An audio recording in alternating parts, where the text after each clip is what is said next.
Welcome to Bite at a Time Books, where we read you your favorite classics one bite at a time. My name is Bree Carlile, and I love to read and wanted to share my passion with listeners like you. You can sign up for our newsletter at biteatatimebooks.com. You'll also find our new t-shirts in the shop, including podcast shirts and quote shirts from your favorite classic novels.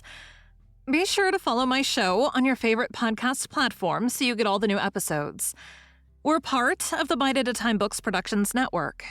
If you'd also like to hear what inspired your favorite classic author to write their novels, and what was going on in the world at the time, check out the Bite at a Time Books Behind the Story podcast, wherever you listen to podcasts.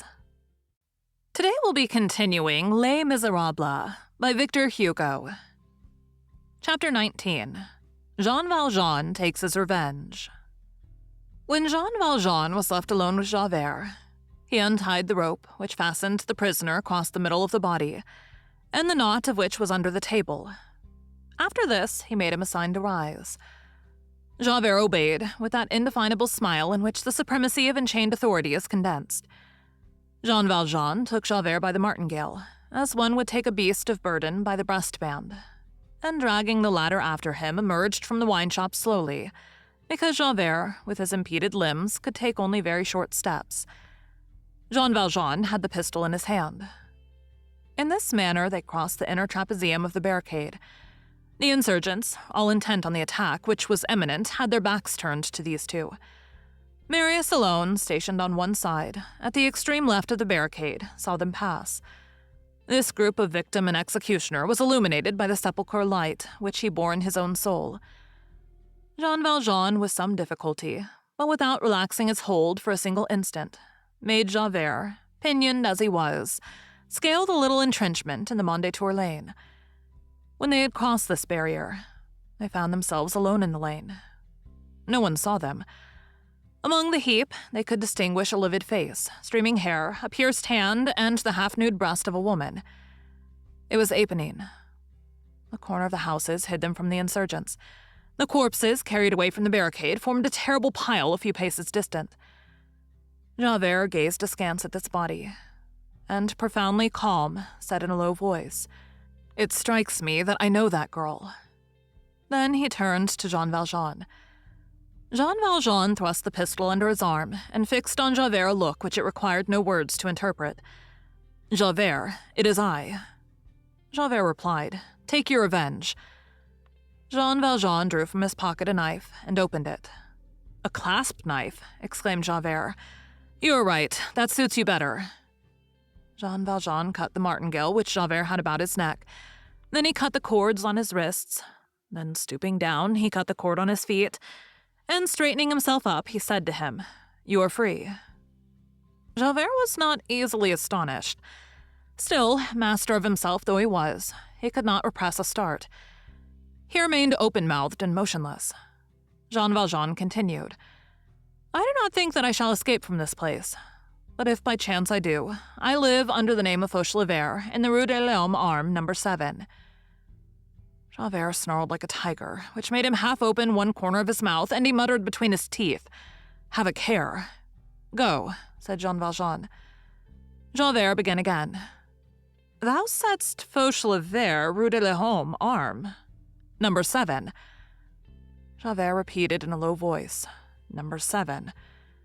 He buttoned up his coat once more, resumed the military stiffness between his shoulders, made a half-turn, folded his arms, and supporting his chin on one of his hands, he set out in the direction of the house.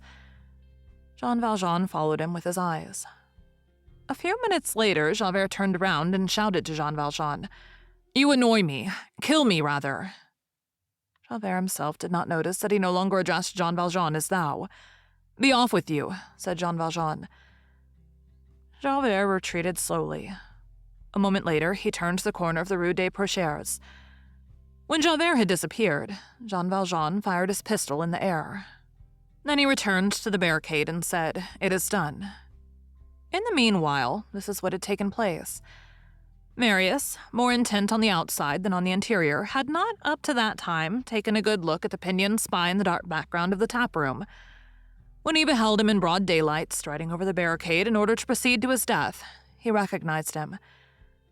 Something suddenly recurred to his mind. He recalled the inspector of the Rue des Pontois, and the 2 pistols which the latter had handed to him and which he and Marius had used in this very barricade. And not only did he recall his face, but his name as well. This recollection was misty and troubled, however, like all his ideas. It was not an affirmation that he made, but a question which he put to himself. Is not that the inspector of police who told me that his name was Javert? Perhaps there was still time to intervene on behalf of that man, but in the first place he must know whether this was Javert. Marius called to Enjolras, who had just stationed himself at the other extremity of the barricade. Enjolras! What? What is the name of yonder man? What man? The police agent. Do you know his name? Of course, he told us. What is it? Javert. Marius sprang to his feet. At that moment, they heard the report of the pistol. Jean Valjean reappeared and cried, "It is done." A gloomy chill traversed Marius's heart. Thank you for joining Bite at a Time Books today, while we read a bite of one of your favorite classics.